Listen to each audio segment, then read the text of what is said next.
This is a recording from one of our past events in the Glow Discord server. If you're new to Media Kits and want to learn how to create one, this is the video for you. We hope you find it helpful and we hope that you enjoy the video as well.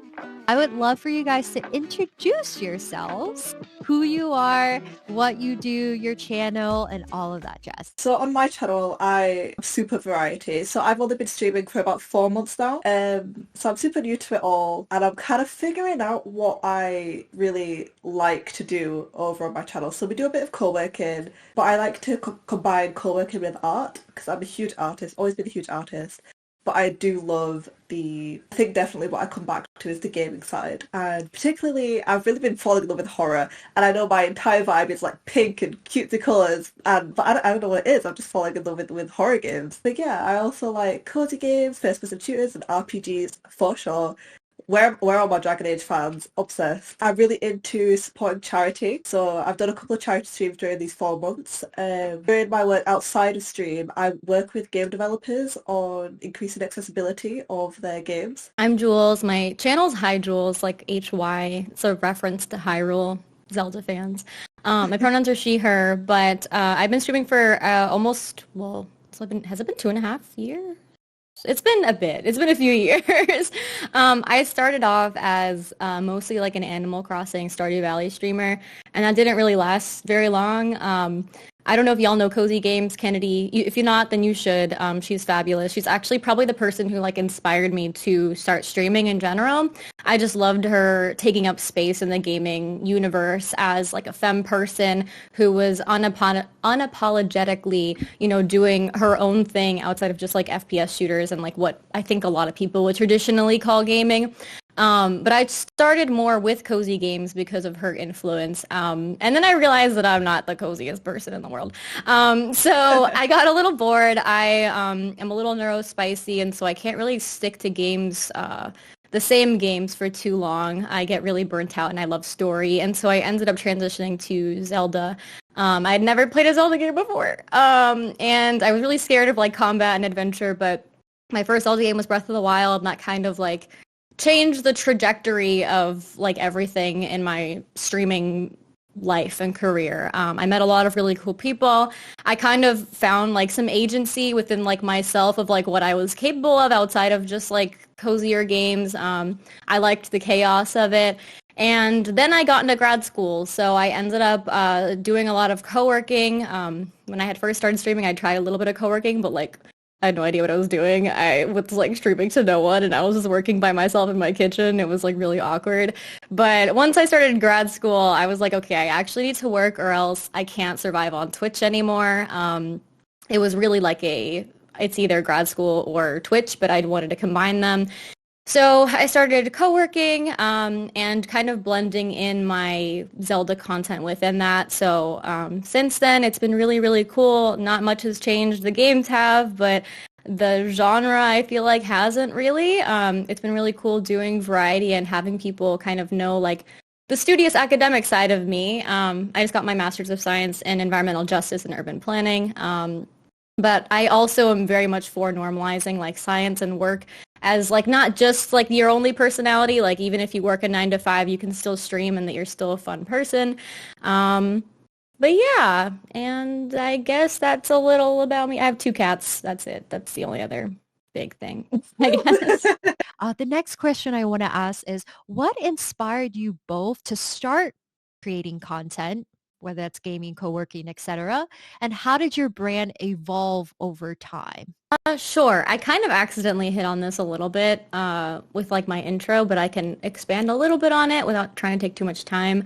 But so a big part of it, like I said, was I feel like just seeing other people embrace gaming again. I feel like for a little bit for me, I don't want to say I outgrew gaming because I think that's a horrible term, but it's more so that I feel like I was so focused on college and like finishing high school that I ended up dropping gaming. And like, I mean, I think a lot of us in here know like society doesn't really smile upon gaming that much. Usually it's kind of like phrased as like this bad hobby and like deviant leisure or whatever. And so I kind of like dropped off for a while.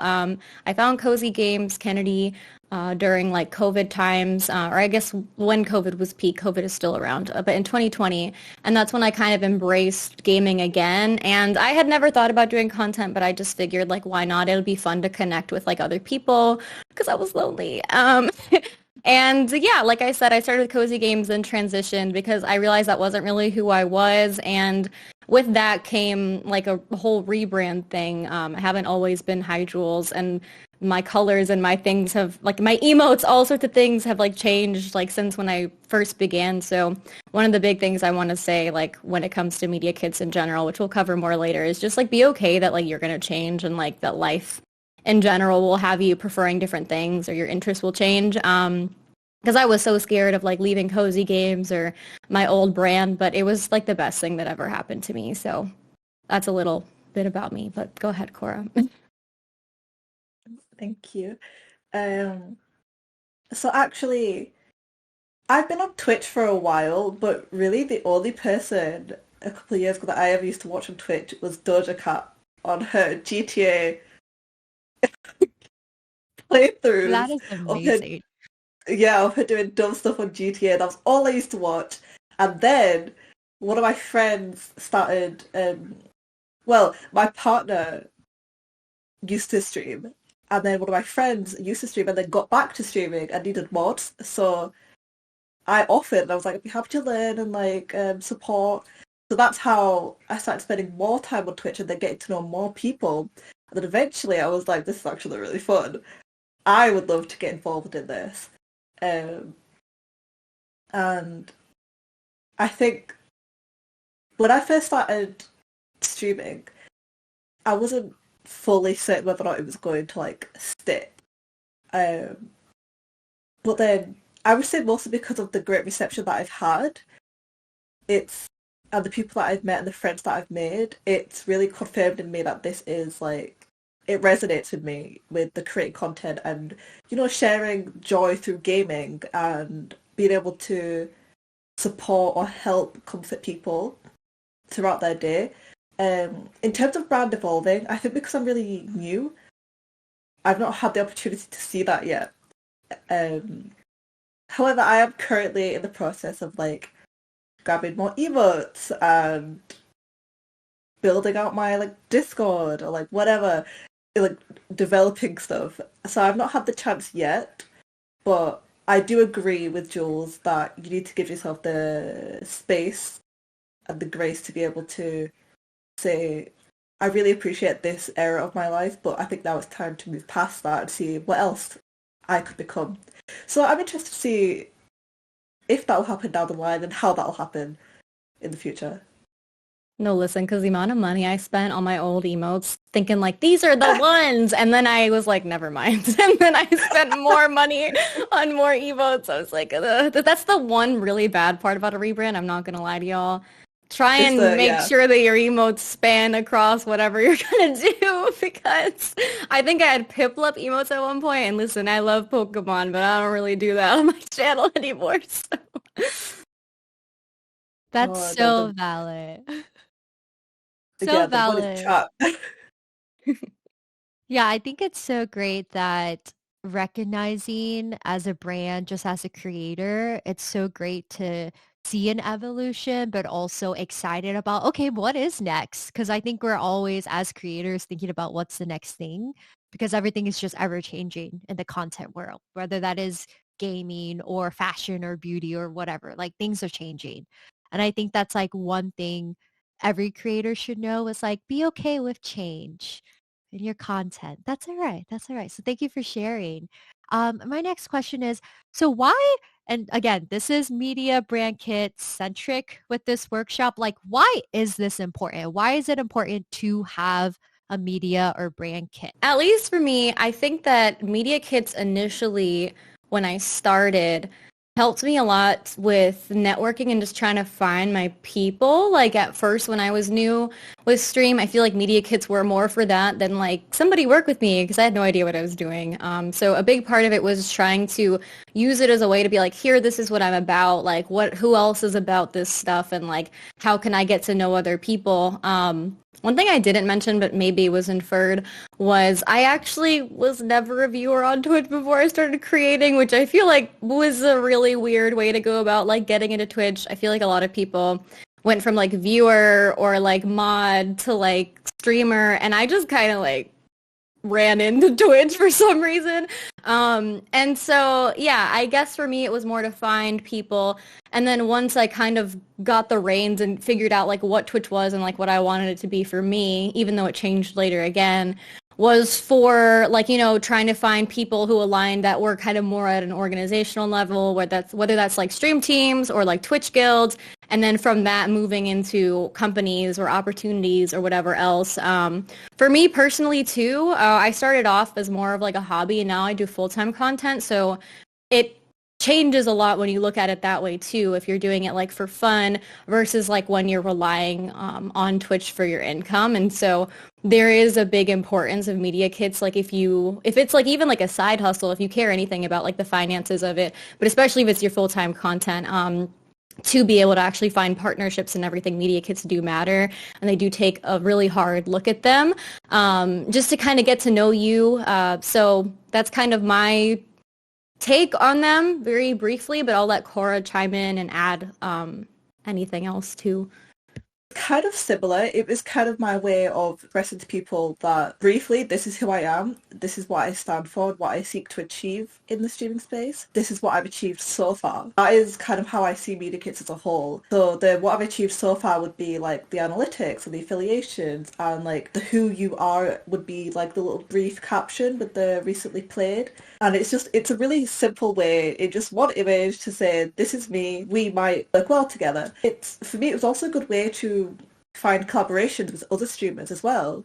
It's really easy to like say someone's put out a feeler for, hey, is anyone interested in this game or in this event? You could say, I'm really interested in this, send forward the media kit on that whole like message. Because I've always found that people tend to respond more positively to that because it makes you seem more serious than if you just put, I would love to do this by itself. And I think as a whole, a media kit makes you seem more serious and committed, and it makes you stand out because people no longer see you as just a name, they see you as a whole image. And an image is easier to remember than a name. A picture of you, typically you put a picture of like yourself or like your VTuber model, so they have that to collate with a short brief intro of you, and I think it makes you a lot more memorable in Brand's eyes as well as viewers' eyes. And me and Jules have collaborated on notes on specifically what we find important in media kits.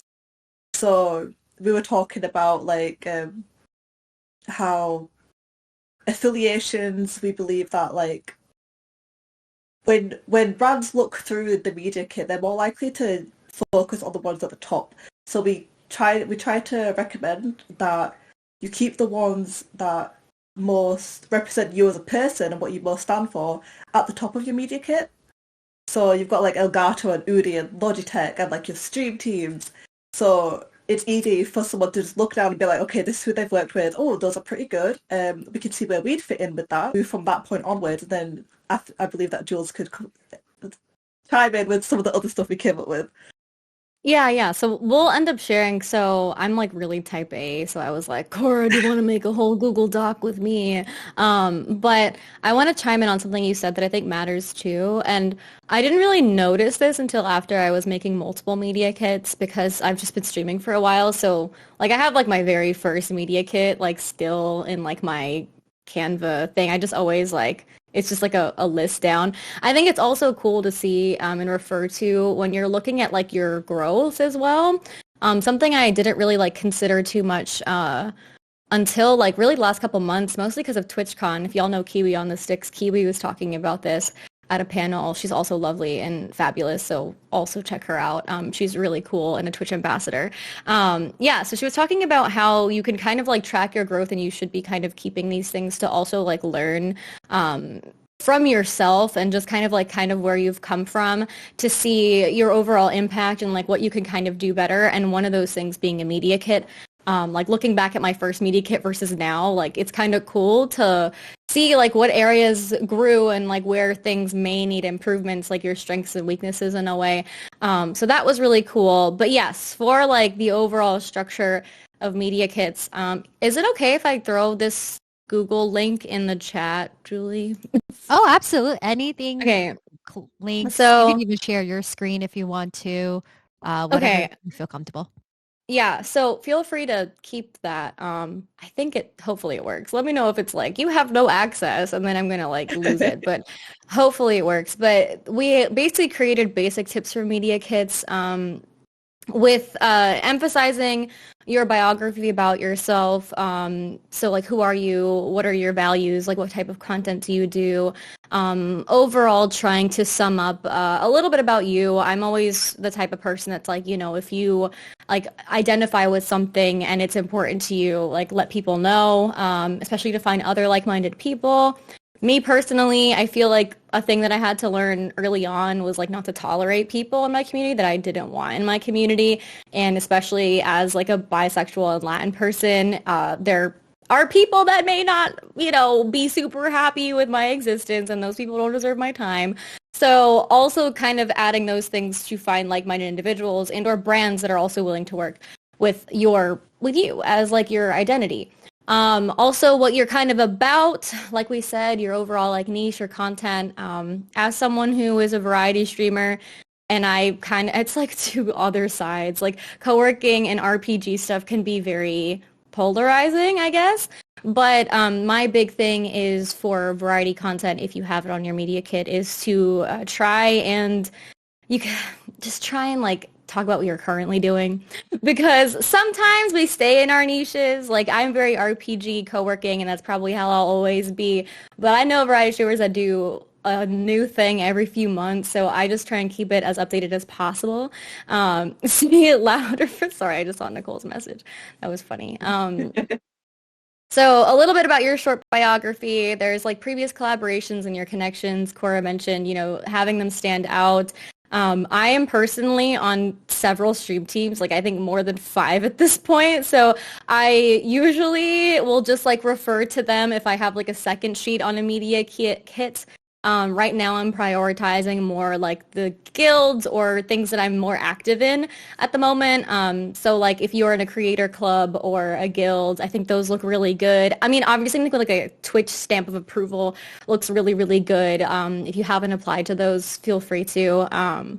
Quick like plug for the Co-working and Coding Creator Club. I'm a founder for it. So if you do co-working and coding, you should apply. There's also artists and makers, VTubers, IRL, DJs and music, I think. So like just be aware of like those Twitch opportunities and those groups. That way you can get your foot in the door. And honestly, having their name on your media kit looks really good. So really just try and be aware of like what you're emphasizing when it comes to who you're collaborating with. And I mentioned, if you're trying to do things more for finances or full-time content, and you don't have access to the Google Doc, hold on, I'm trying to fix this. I'll say one more thing. I'll pass it to Cora so I can fix this. But if you are like leaning towards full-time content or you're trying to make it more of a side hustle, just be aware like stream teams are great, but companies care more about who you've partnered with and like those types of partnerships outside of it. Like if you don't have that experience yet, add your stream teams, whatever, but just be aware that, if you're trying to get paid opportunities, that those really matter. I've seen people also add or ask for reviews after they've worked with companies and add those to your media kit. So that's also really cool. And the only other thing I'll add before I try and fix this Google Doc is that your media kit doesn't have to be one page. It's a lot easier on social media for it to be one page, but when you contact brands, it can be like a presentation. So, okay, I'll pass to Cora. Let me try and fix this Google Doc real quick. Okay, I think one thing I also want to talk about, before I continue on to this though, I see that Nicola said, how can I brand myself as an artist without the gaming? Honestly, I would say that there doesn't really need to be much more different about your media kit. But I think this ties into what I'm going to say. as long as you put in your media kit like what you're into, what you get up to, what you tend to maybe you draw like one genre more than the other, or maybe you draw with like lo-fi in the back or jazz in the back, like that kind of thing. But what I was going to talk about was branding yourself in terms of curating a media kit. So typically when you're making a media kit, you want to think of yourself as a brand, which can be weird to sort of like get your head around, but you need to think of yourself as sort of like a marketable product.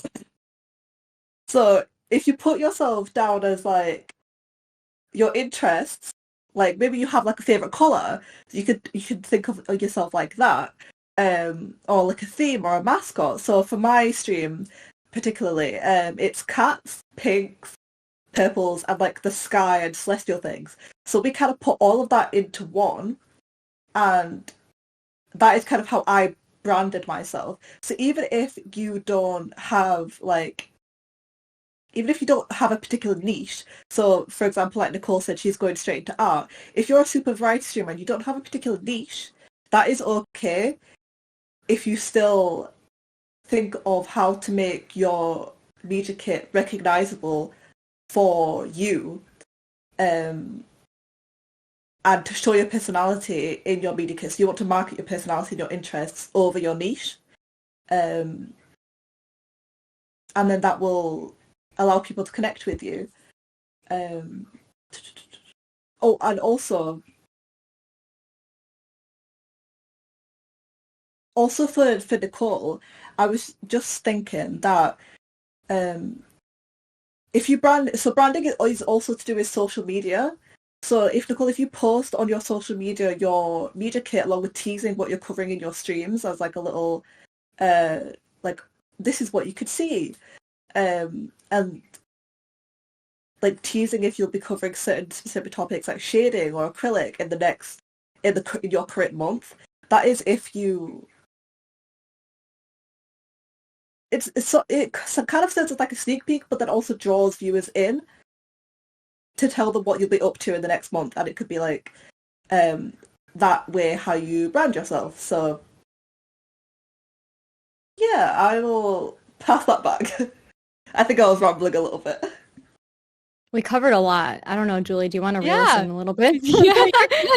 No, I think this is such important information, and thank you both for sharing. I think honestly, you touched a lot of questions I was going to ask. So yes, why branding is important, why to put yourself out there, be very specific on what your target audience is, because obviously that's who you're representing too. So I think that's just very important with that. So thank you guys both for sharing. I think a follow-up question to this is I want you guys to kind of, in a brief setting, I have both of your media kits put on the screen right now, just kind of like a from top to bottom, why you decided to put what you guys put, and just a brief explanation of why you did your media kit like this particular format. I can go, I guess. I'll give Cora a break since you just talked for a while. My So Joel's I'll head. I'll like try and take you through it. So in the Google Doc, I mentioned Canva. I just use Canva for everything. I find it much easier. I am not it's funny because you would think like as a streamer that I'm like very tech savvy or whatever, but I really suck at technology. So I usually opt for like Canva when it comes to design things because I am not at all a graphic designer. They have really cool templates. There's like a little thing, a blurb on the media kit basic sheets that is in the chat. So I made my media kit like this. I've seen a lot of them vertically, so I just think it's easier to read personally, especially because I feel like we're used to as people like reading this way instead of like across, unless it's a book. So I ended up doing mine like this because those are like my brand colors for the most part. They're a little bit more muted, then I would say like I have on my stream, like we're very warm and cozy here, but my main brand colors are like greens, yellows, and browns. We actually change the colors of our streams a lot to kind of match that. But I wanted to keep it very easy to read personally because I'm visually impaired. And so I want to be able to like focus on my own media kit and actually like get the points across that I want to get across. So I typically opt for like lighter colors, even if it's like not the truest form of like my brand, but as close as it can be with like the colors that matter to me. So I added my pronouns, of course. I just feel like it's important for people to know that and for brands to know where I stand with that. The very first like line that I have is where I'm based and who I am at my core. Just because I don't, like I said, I don't work with people who don't want to work with me. But I did add a very brief mention of what I do when it comes to co-working, fantasy, RPG, and then my values. One big thing for me is letting people know like what I'm about, what my community is like. You could be a streamer and be completely different from your community. Most time that's not the case. Usually I feel like you reflect one another pretty well. But I just kind of want to let brands know like what we're about, and my community is very inclusive and is very kind and open-minded and everything. And so if they're not that, then they're not in the community. You know what I mean? And kind of what to find there. After that, reading kind of from the right side down are services that I'm interested in participating in. So basically, I want to let brands know like what I want to do for you because I'm not here to do like everything. But the main things that I would like to do is like sponsored streams or posts, product reviews, panels or podcasts, or charity fundraisers are the things that I care about the most. It doesn't mean that if a brand comes to me with something else that I'll say no, but those are the things that I'm most likely to say yes to. And then at the bottom right, I have mostly like who I'm affiliated with on the Twitch side. So, I'm part of the Creator Club, but I also founded it. So I want to, pat myself on the back a little bit for that and throw that there. And then as well as the Pride and the Latin Guild. On the left side, it's funny now because Twitter's a whole thing. But so I start off with Twitch because I'm mostly active on Twitch. So I try and get my follower count, my CCV, which are things that typically brands look at first. We can talk about stats later, though. That's always like the most uncomfortable thing to talk about, which is fine. But those two have always been like the ones that I'm asked for the most. So I end up just throwing that up first. And then before I started full-time content, because I really only transitioned very recently, Twitter was the active platform that I was on outside of Discord, but Discord stats are a little funny because it's like your member count, so I didn't broadcast that out, but I instead broadcasted like where people can see my content publicly. So that's why Twitter's there. We don't know if we're going to be on Twitter, who knows, with everything happening. But I refuse to use the X symbol, so the bird is still there, at least for now. It might be one of those obligatory I'm here because I grew my platform on here too types of moments. If you haven't looked in the blue sky, look into it, but make the decision for yourself. I did add my schedule. I feel like some people don't add theirs, but I like it because I've actually had brands come in during my streams and they know that because of my media kit, so it's kind of hard. Like you also have it, there's like a schedule, what is it called? There's a scheduler for your schedule, like on Twitch. So they, like if a brand comes in or somebody is interested of like when your next stream is, they can like click on it and know like when you're live. So I would recommend doing that as well, just so people can come in and like actually know when they're able to talk to you or at least vet you maybe. I wouldn't get flustered, like don't try and get flustered if a brand is ever like in your chat, because the most important thing, at least for me, is like that people want to work with me because I'm genuinely being myself. Like I don't want to out of nowhere be like, we're going crazy, and then being like, everything is calm and collected, and it's just like not the vibe. Like it's not what people are there to watch. And so people also, you got to recognize streamers are going to be streamers sometimes. And then lastly, I have my collaborations of some of the most recent charity organizations and like companies that I've worked with. I actually think I need to update that.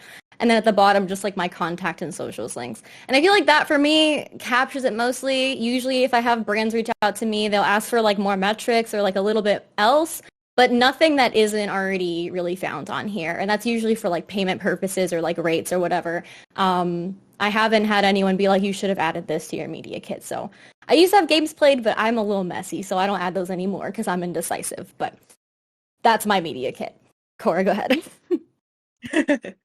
No, I love your media kit so much. And it's actually really funny because even though I'm one of the speakers here, I'm seeing things that you've put in yours and being like, I want to put that in mine and this is what I could change in mine. Which I think is so good about this whole workshop is that we can all take lessons from each other.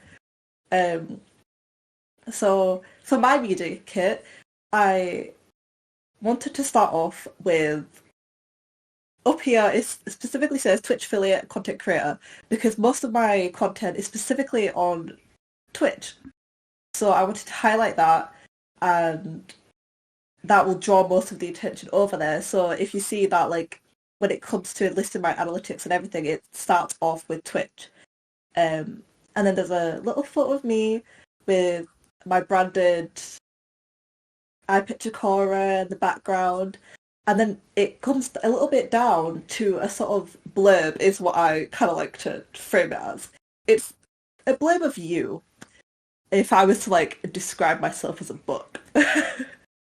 So like Jules said, I like to put my identity in there like first and foremost because being part of a marginalised identity, although it can be... Some people don't like putting labels on themselves, but I think for me, it's helped me find a community, first of all, and then also to vet out people who would not be okay with who I am. It immediately is like, it allows people to be like, okay, I don't agree with this, I'm not going to go there. And then that means I don't have to deal with it. You know, it saves us both a headache. And then I think it's really important to put, if you do specific advocacy work, to put that on your little blurb. So I talk about how I advocate for queer, disabled, chronically ill, and neurodivergent people. That is incredibly important to me. So because it's so important, I put it there, which is why I tell people, if it's important to you, put it in your blurb. Because you have a limited amount of space that you want to put your information in, so you want it to be representative of you. And then I talk about like a little bit about what I do on my streams. So we've got like the mega variety stuff with Cody Sims, RPGs, blah blah blah, everything that happens there. Just as a quick little, okay, this is what I can expect when I go into her stream, which is basically anything and everything. And then if we go down a little bit on the left, I put my analytics as the next thing that comes up, just because I feel like that's one of the most important things that comes up on a media kit. I know some people are really uncomfortable putting their analytics on, and I was as well when I first made mine. I think I made mine in my first month, end of my first month of streaming. And it was rough because I could only see that my numbers were small, and we all hate the numbers. But I realised that it's a good way to keep track of your progress, because in one of my past streams we were talking about this, where I can fall victim to like comparison, and comparison is the thief of joy. But a good way that you can engage in comparison in a more healthy way is if you compare yourself to your past self. So you've seen your progress and how you've grown from it. So, for example, when my Twitch started in my first month, it was like in like 100. And then now I can be like, hey, we've grown so much since then. That's great. Instead of comparing it to another streamer who, and then feeling insecure in you know, myself. And then, so you've got all the numbers there, and I put Blue Sky in there because I love Blue Sky. Blue Sky hype. But, and then on the right side, I specifically only put the Twitch stats because that is, again, where most of my content is. So if you have a lot of your content on different platforms, typically I find that people who are super, active on other platforms, typically they have another separate media kit page, and then that is dedicated to an analytics. So they'll have analytics for Twitch, Twitter, TikTok, because they're active with all of them and they want to showcase them individually. But for me, because it was only Twitch, we kept it really simple, just in that one little column. the most important things, which I felt was average viewership, followers, how many followers I've gained in the past month, and then peak viewers and unique viewers in the last 30 days. Typically, you do keep your numbers for the last 30 days, but I see people do 60 days. It's just your own personal preference, whatever makes you feel better. And I personally include recently played just because when you're applying to things that may want like only horror creators, I like to include that in there to show, hey, I do play horror, as well as like other games, and so it just helps to put that out there for me. And I also wanted to put a where to find me section because personally my name differs across my socials. So on Twitch and TikTok, Twitch and Twitter, it's the same. It's iPitchcore, but my TikTok is iPitchcoreTTV. So I felt it was important to put that there so they know it's me. And then you've got the affiliations bit, which is the exact bit that I'm going to change after this with inspo from Jules's media kit. And then I also put down at the bottom your business email. I feel like this is one of the most important bits. If you don't have a business email, make one. Make a business email. Because how else are brands going to contact you? A lot of brands don't want to contact you through DMs because it seems unprofessional. And a business email is just, it's a good way to organize what you've got going on specifically for your content creation. So putting that on everything that you like put out to brands or on media kits, or say you're doing in your bios and about me of your platforms, I think it's a really good place to put them there as well. And these are the reasons why I added those things into my media kit. Beautiful. Oh my gosh. Thank you both for sharing about your media kits. I think I can agree with what Chat was saying, how both of you guys have completely different media kits, different styles, different niches, but the content is still there that is going to be very important to brand yourself out and to show other partnerships or sponsorships or collaborations of what you do. So I think that is just so exciting that everyone and anybody could have a media kit. It's just your own personal preference of what you want to put. So thank you both for sharing that. I have one question, and then what we're going to do is go on to our Q&A section of this workshop. So that is if people want to ask into chat your question, or if you want to, there's like a raising hand type of thing, I believe, where you can ask them personally. We could do that as well. But my question is, just to finish off with the media kits, is how often do you think you should update your media kit? Monthly. Monthly, okay.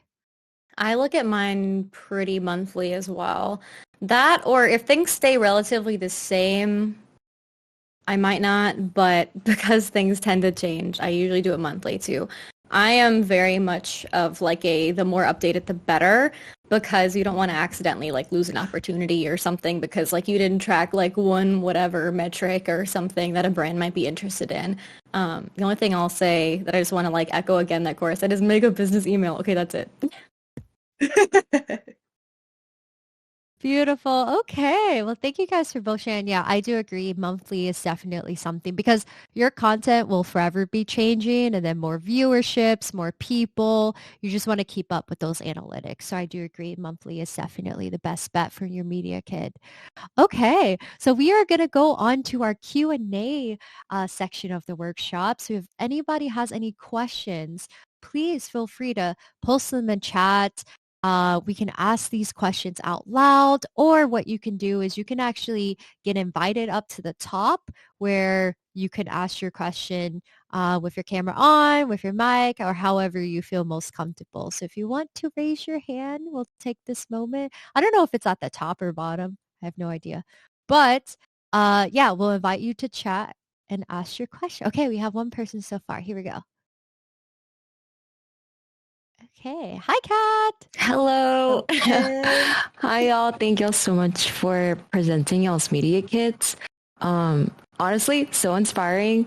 Y'all are so cool. And I love how y'all both kind of cater to different audience in y'all's media kit.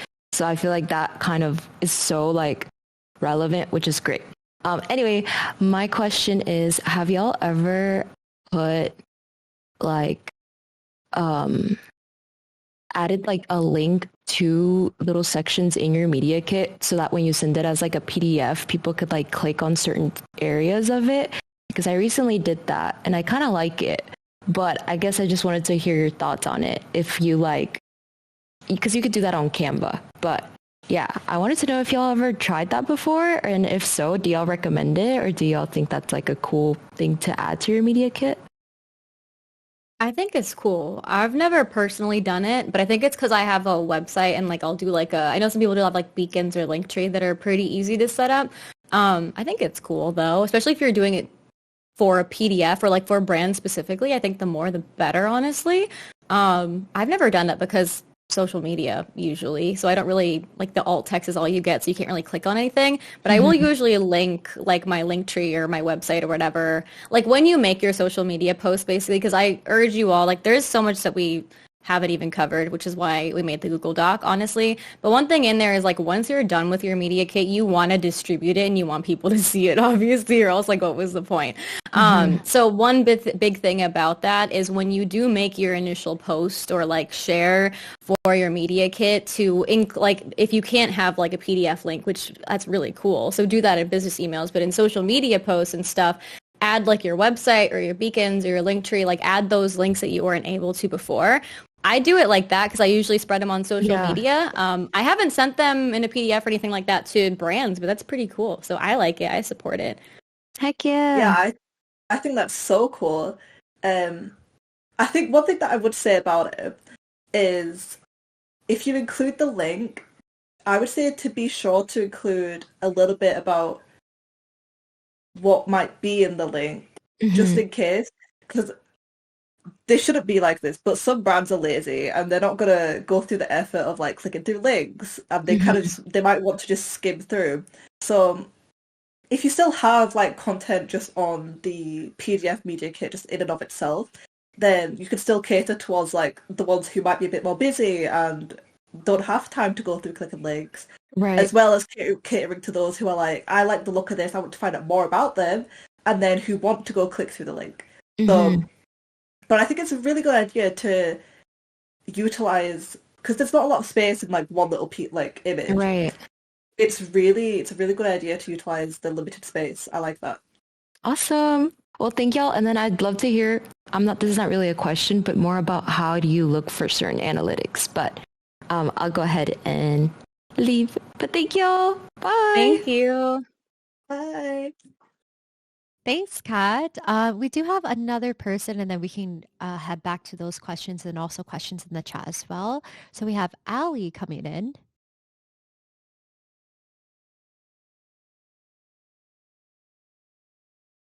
Oh, I think. We don't bite. Oh, we don't bite. Well, I guess while we're There are other waiting. questions in the chat if... Yeah, there are questions. So while we wait for them to hop in, I did see someone said, is Card a good site to use for media kits? CARRD. You guys are familiar I with like, that? so yeah, so Card, Beacons, and Linktree are like the three main ones I see people using for like, usually for link sharing or for like almost like mini websites. I think it's better to have a outside media kit though, because usually like brands are not gonna, basically this is what I learned in school and this is what I always pass on, is the more you make people work to actually get to something, the less likely they are to actually look at it or do it. So with Card, you're basically giving them a link to click on to then look at your stuff. It's good to have for someone that's already interested in you, but having a media kit like pinned to your profile or something already visually stimulating with everything is faster for brands to consider. I think still having a Card, Linktree, beacons, all that is good, but many people won't refer to those links alone as media kits. Like usually it's more forward, front. It's almost like a resume, basically, versus it's like your website versus your resume or your CV. So that's my recommendation for it. Yeah, and my little input in that is, from what I'm aware of with Card, I think you have a limit on what you can do in terms of descriptions and visuals. So although it's really helpful to put that in there for people to find out more about you, I do still think that having like a visual specific to you that shows your personality is really important to like get attention. Okay, great. Yeah, there are so many different sites where you could put all of your links. And I think honestly at the end of the day it's more so your preference, what you want to do, right? So those For are sure. super great points. We have another question in the chat. Someone asked, could you talk more about stream teams and how they could be beneficial to you, like your purpose? And at what point would it be good to start looking into joining one? I love stream teams so much. Right. Stream teams is what ignited my love in streaming. Okay. I joined one very early on, and this is partially answers your question. Is that at what point would it be good to start looking into joining one? As soon as you want to. Like, there's no specific limit on when you should start looking into it. I joined one within the first month or 2 months, I believe, and I met so many wonderful people, made so many friends, and stream teams, it's such a good opportunity to network, first of all, but make friends, to take inspo, to find collaborations. Um, it's a really, really good way to get yourself out there, and they're so, so beneficial. Even if they're not like official Twitch teams. I'm mixed on stream teams. So the reason for this, I think, is that, and maybe it's because I'm on multiple, but I love all of my stream teams. I've met a lot of really cool people in them. I think it was more beneficial for me when I was starting out because I didn't know what I was doing and people were just really helpful and it was nice to just know people. I think stream teams to me are only beneficial if you are active and if it is active, like the stream team itself is active and you are putting time into it. Yeah, my only like caveat, I guess, with stream teams is that sometimes I feel like it can be a little redundant or sometimes people will use them for the wrong purposes. But as long as you're having genuine interactions and you're, putting in genuine efforts and meeting nice people, whatever, it aligns with your values, I think that that's fine. I would just be careful with oversaturating yourself with stream teams. Like I'm a chair on multiple, and I think that's how I personally feel more active, but I also just get really overstimulated really fast, so it's maybe just a preference point, but I would just also be aware of like, don't join stream teams for the wrong reasons. Join them because you like intend to do stuff in them and to meet people or whatever. I feel like sometimes people just want to join stream teams to join stream teams. So that's kind of my take on it. It's like, it's a double-edged sword. Like, well, really, there's no pointy end. It's really like, it's either gonna be really good or it's gonna be good, basically. Yeah. I 100% Yeah, and agree with... go ahead. Oh, sorry, continue. No, go. Oh, I absolutely agree with what you said about a stream team is only helpful as long as you're active or it's active. So one of my other points would be, like you said, to not join too many. Keep it limited to how much you believe you could be active in. For example, I'm part of 3 stream teams, and I'm leaving it at that for now until I believe I could add more, just because I'm also someone who gets overstimulated. I'm type A and like to keep things like in order. So if too much is going on, I'm like, oh my god, this is too much to keep track of. So you've got to keep track of that. And then what Ali said about how to join them, where to go look and whatnot. A lot of stream teams advertise on Twitter or also Blue Sky when their applications are open. So if you keep an eye out for that, then you'll be able to get in on time for applications. Typically people repost when stream teams are on opening applications. So, and they typically have like application forms in the form of like Google Docs and Google Forms, sorry. So you can just fill them out with your info and then, yeah. Yeah, definitely makes sense. And if anybody is interested to know further about Stream Team, Glow can definitely put together a more official, hey, everything about Stream Team 101. We can get some representatives from that as well. So if you guys are interested, please let us know. We can get that together. Um, I think someone else is in requesting to speak. I believe their name is Jane. I'm going to invite them to speak in. Okay, here we go. Hello.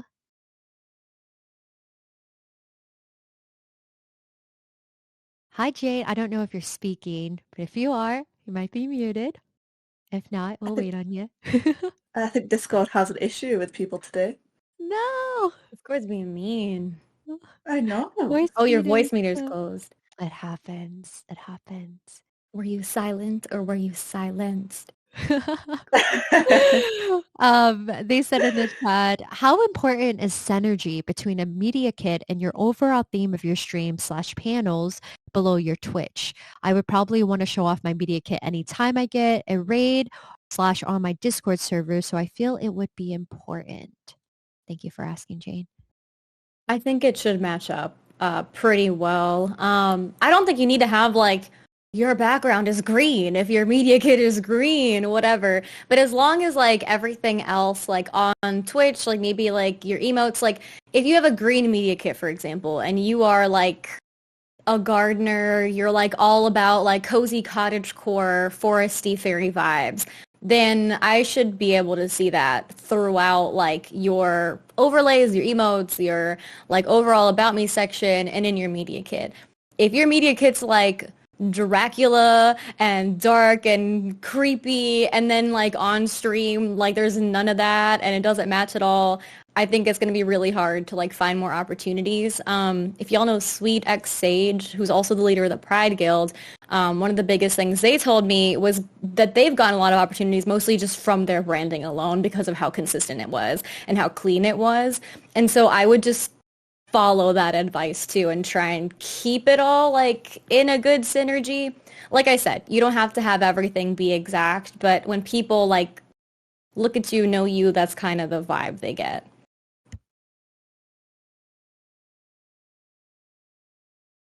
Okay, thanks for asking, Jane. Really great question.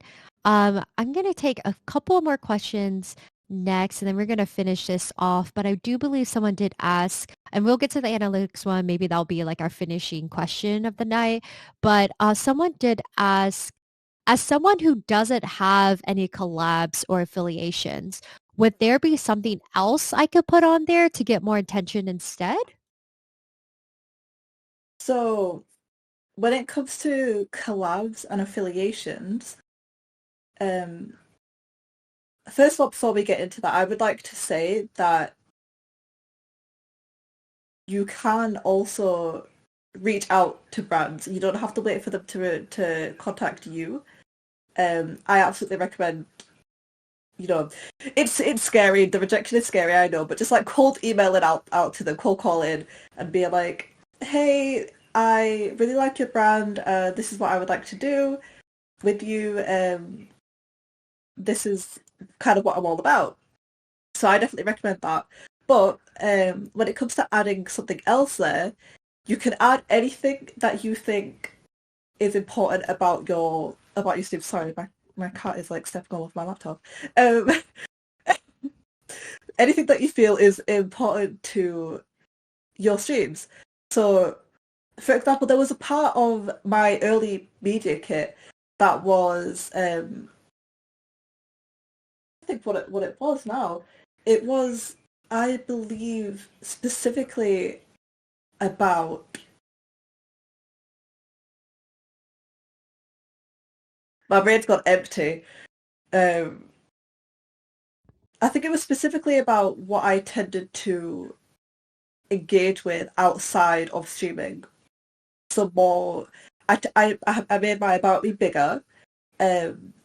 Honestly, it's more about shuffling. You don't need to have like a collab affiliation if you're not quite there yet. But you could also say, instead of that, you could have brands that you would like to work with, or if you look at Jules's, you've got services, so services you'd be open to engaging with. You've got a schedule bit there.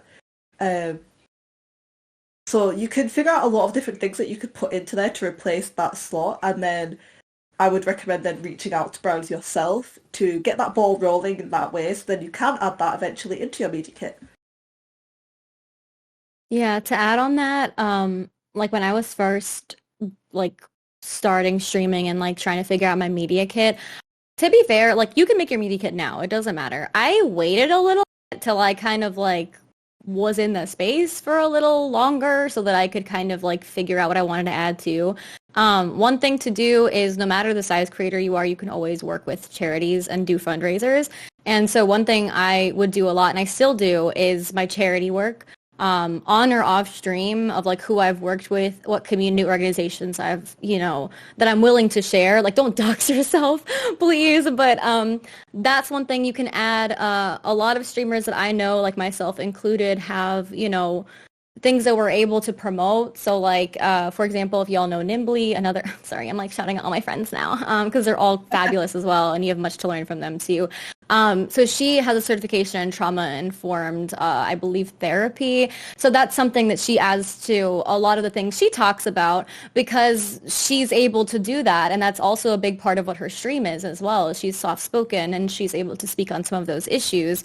Doesn't mean she's your therapist, but it means that brands may be more likely to work with her in certain elements if it's relating to those things. So you can share your accreditations, like your accomplishments outside of just stream, if that makes sense. Like I said, be very careful with what you share because you don't want to overshare.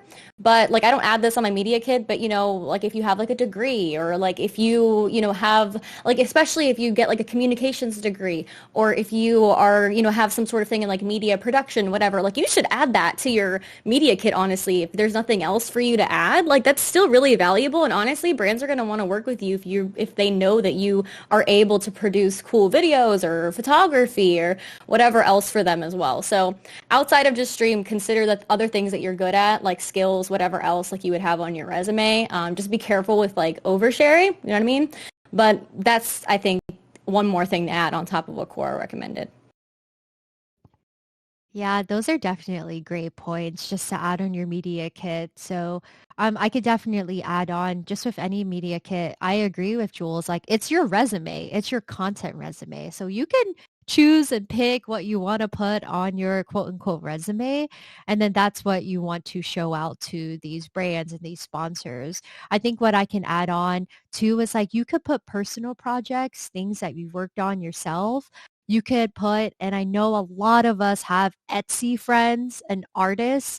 I have personally bought from my artist friends, and I love to just share that, hey, I made a video about one of my artist friends. They made this emote and had affiliation with it in some way, somehow. I don't know.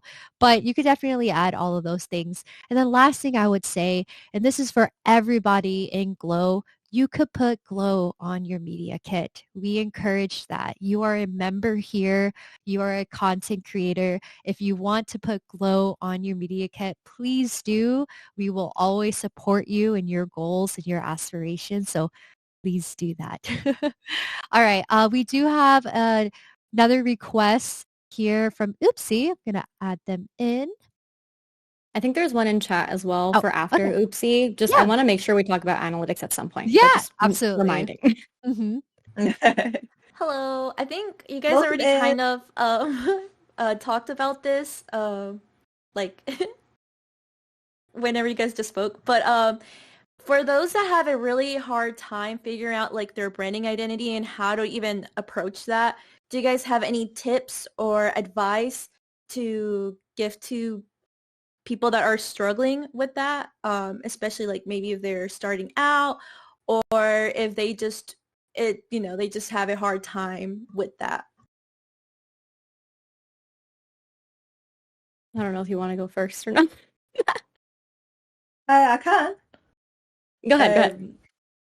So I feel like this is definitely something that I experienced because I started streaming and I didn't really know what I wanted to go into. I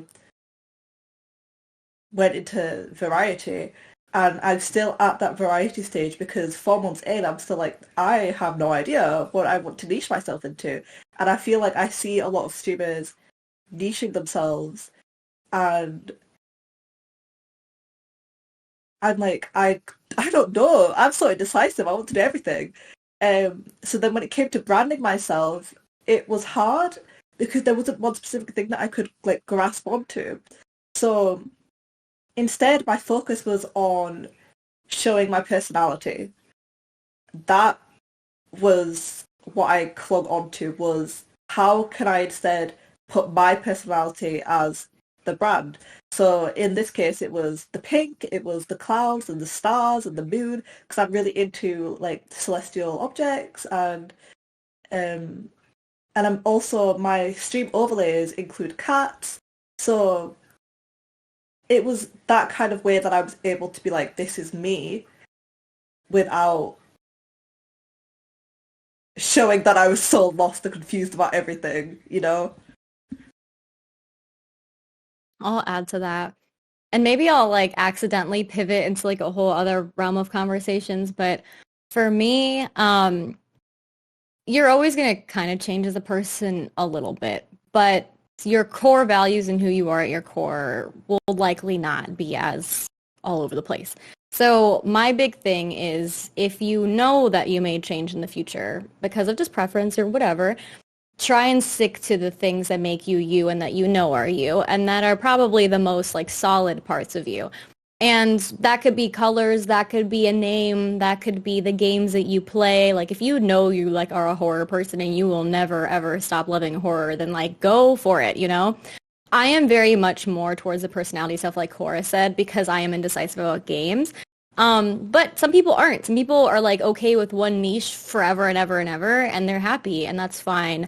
If you are indecisive about your brand though, I just think it's really important to just keep it as close to you as possible, because if you do make that change and then you become a different person, one, people will see right through that. Your community wants to know you and people want to know you, and you can't just change on them too much, you know? People change, but they don't like go from one person to a completely different person. So I would just try and stay as true to yourself as possible.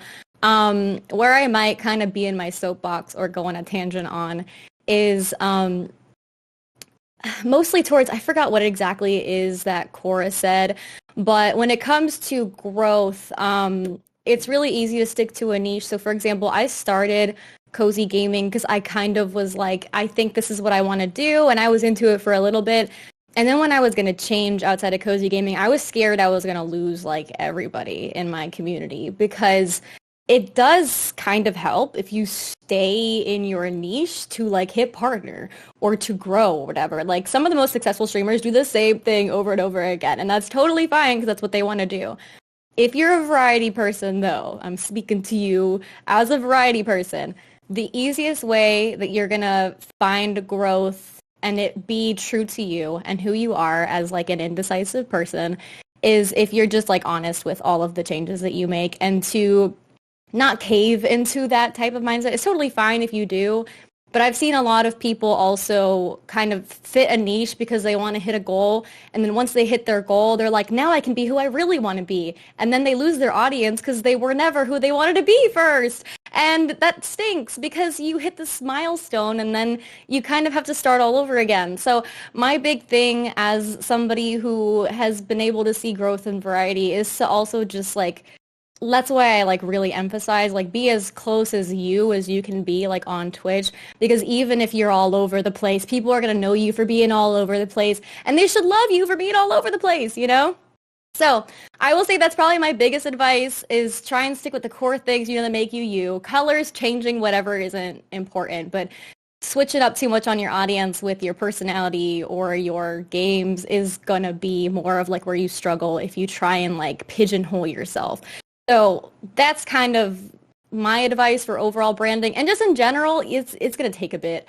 I didn't land on Hydrals' username. I had like 40 names in my notes app on my phone until I was like, this one's fine. And even when I posted my rebrand, I was like, I don't even know if that's going to stick. But then it did.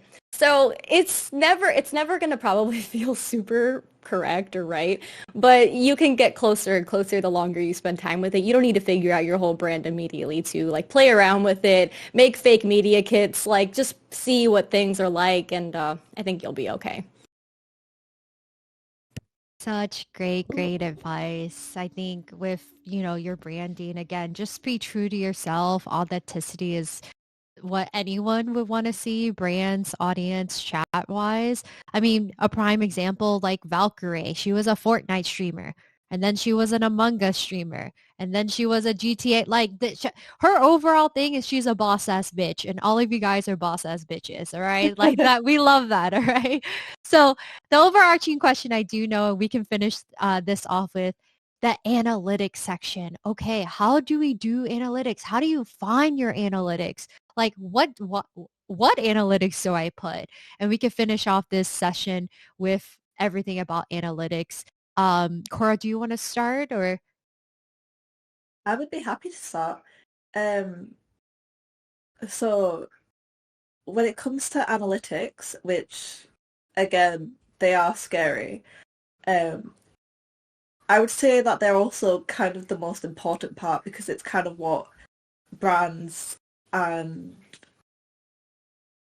it's kind of what people tend to look at immediately when they look at your media kit is the numbers. So try not to be scared about doing this. You're not alone in feeling scared, but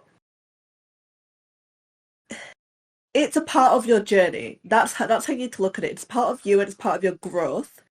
It's really easy to fixate on them, but it's just a part of the journey. So what you typically want to look at, right, is you go onto your Twitch and you go onto your rated dashboard and it'll say stream summary. So when you look at your stream summary, you can look at your 30-day average or your 60-day average or maybe even the past week if you're the kind of person who's really organised, likes to update your media kits weekly. Oh, it should be an overview. Okay. Oh yeah, sorry. So yeah, in overview, you'll be able to look at your numbers in terms of followers, in terms of your average viewers, your peak viewers, your unique viewers, and those are typically what I would say is most important in terms of your Twitch. Because they show how much you have consistent engagement on your streams. And then also I also want to add that it's okay to combine statistics. So this is one thing that we covered on the Google Doc actually, which I'm happy to let Jules talk about. Yeah, I can cover it. Yeah, I'll let you cover that bit. So to start for the beginning with the question, then I'll get there. It's okay if you don't add metrics to your media kit. It's totally fine if you are just starting and you're like, I'm not going to do this right now. That's fine. I only recommend it if you're actively searching for partnerships personally or anything like that. If you're looking for community, then they shouldn't care about your numbers at the end of the day. But if you're looking for partnerships and brand stuff, then that's where it matters more. So what we mean by combining viewership, this is something that I learned actually from TwitchCon this past year. So if you, for example, are not comfortable with your average viewership for the last month or something, or your follower count on just Twitch or something, but you have a whole bunch on Instagram. Say you have 1,000 followers on Twitch and 4,000 followers on Instagram. You can be very selective with how you word things and it's still truthful. You can say you have 5,000 followers across your platforms. You don't have to specifically single out Twitch or anything like that. So the only metric I'm okay with people doing this for is followers because engagement rates are very different across different platforms. So I wouldn't take average engagement rates for everything across.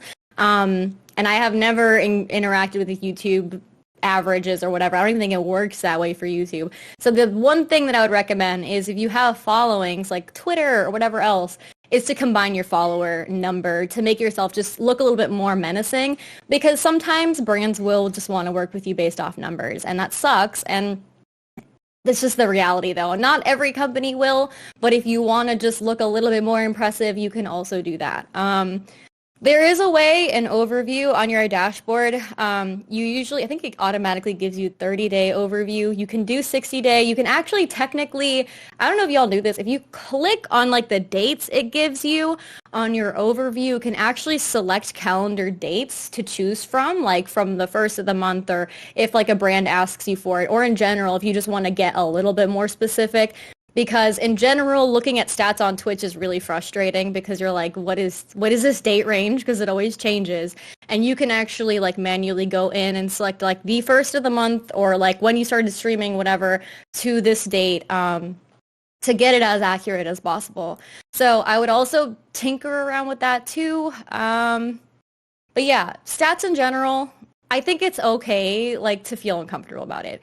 I still feel uncomfortable about it. I hate talking about numbers, or at least I hate it. I don't mind it anymore. But I remember reaching out to, like, my friends who were partners when I was trying to figure stuff out, and I was so embarrassed, like, about my average or whatever else. Like, I was very much like, they don't want to talk to me or anything. I think as creators, just know that like everyone hates talking about statistics. It gets easier, but it never gets like, yay, I'm going to talk about how good I'm doing because it's just weird and uncomfortable. But just know that like you're not alone. You don't have to feel like you're the only one in like that bubble because like Cora said earlier, comparison is a thief of joy, but sometimes that's just like kind of how our brains go because of content creation being the way that it is. So the only other thing I'll note is to just not be afraid to reach out to people who like can help you or who you think can help you with your numbers or to figure out your things. I was like really uncomfortable reaching out to people when I was pushing for partner or even wanting to learn about the process of partner, which is a whole other conversation. That could be like a 2-hour workshop. Just don't be afraid. People were all really nice to me and I thought they were going to be like, ew, I don't want to talk to you. And they ended up being really kind and wonderful. So just don't be afraid to like reach out to somebody that you look up to and to ask them questions. Kiwi's one of those people who I met at TwitchCon and was like, why are you scared of me? And I was like, I don't know. I'm just like, baby. And she was like super helpful. And so there's just people out there willing to help you. Some people might not, but it doesn't hurt to shoot your shot and to, to have those conversations with people. They may end up being your friends too. So it's nice. It's nice. And just don't feel like it's something you have to go through alone. And if you add your metrics, cool. If not, then don't be too pressed. Like growth will come, like especially if you're just starting, don't think about it too much. Like if you're just starting, it's because you're just starting. You know what I mean? So it'll be okay. And just know that there is community. Stream teams, for example, or Glow, or reaching out to whoever that you like watch that maybe not like the 10,000 viewer crazy Valkyrie streamer that will never respond to you, but somebody else that you look up to and that you maybe have a connection with. So such great points about analytics, you guys. I think people say all the time when it comes to analytics and Twitch streaming, for example, and having a concurrent viewership, like 5 people is a lot of people watching you. 10 people is a lot of people. Like 20 is a full classroom, and then it goes and goes and goes. And I think having that mentality of like people are generally wanting to watch and like have you as entertainment and see your growth as a person because they like you is just amazing in itself. So I do agree numbers are scary. It's tricky. It's a little bit taboo. But I mean, it's always growth at the end of the day. And I really do appreciate you both sharing that. I do want to go ahead and end off this workshop because we're reaching the hour and a half mark, but we can always continue this conversation via general chat or the networking chat as well. Cora, Jules, if you would like to plug yourself for these last remaining times and just let everyone know where they can find you. If they have more questions, feel free to do that. sorry, go ahead. I can I'll do a quick little plug for my Twitch. So I'm a writer streamer over on Twitch. I do cozy games, RPGs, first-person shooters, horrors. I'll be mainly into my RPGs and horror games. And I also do co-working and art streams. I'm part of the Twitch Co-working and Coding Creator Club as well as the Artists and Makers Creator Club. I am also part of the Impact 2024 cohort, which means I am part of an amazing team of 6 people who work in the gaming industry who have disabilities and who are fighting for accessibility in the gaming industry in various ways. So that is my Twitch if you would like to come along and join my journey of 4 months and see how we continue to grow. And if any of you need like extra help or advice, feel free to DM me. My DMs are open and I'm always happy to like, you know, get down in the data with you guys.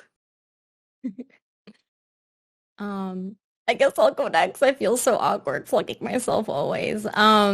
So I'm Hi Jules on Twitch. I just like threw my link in there.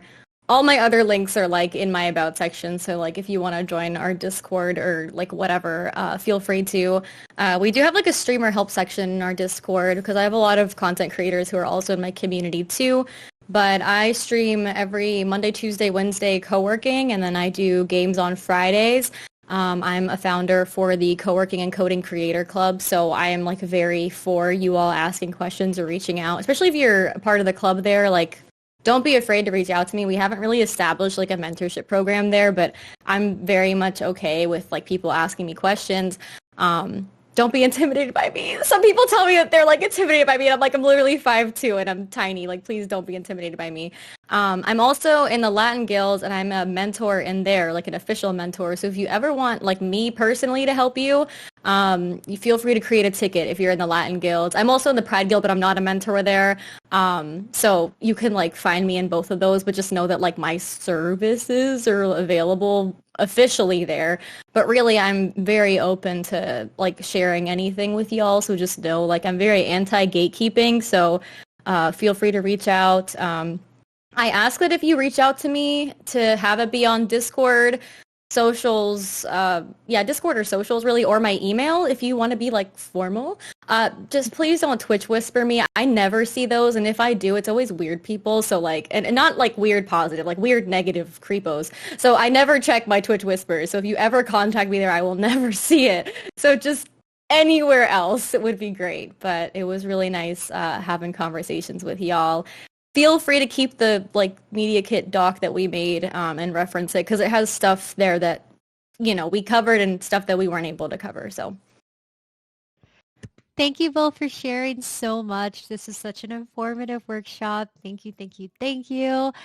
Please follow these beautiful souls and good luck on your journey. And yeah, thank you guys all for being here. Just want to make note, we are going to have another session later on this evening for more North America friendly times. It'll be 9 p.m. Eastern time or 6 p.m. Pacific time if you're in those time zones. But we'll have 2 other guest speakers for that as well. So feel free to join if you would like to. Thank you guys so much. I hope you guys have such a beautiful night. We are gonna thanks for organizing, Julie. Of course. Thank you. This was the Glow team. It wasn't me. Trust. It was the Glow team. So shout out to them, especially those that reached out to you for being here and volunteering your time. We're going to post all this information in an official resource section so all of you guys can have this information. And then, of course, any questions, feel free to let us know or let Jules and Cora know. But yeah, have a good night, everybody. Thank you guys so much. Take care. Thank you so much for coming along, everyone. Bye. Bye. Thanks.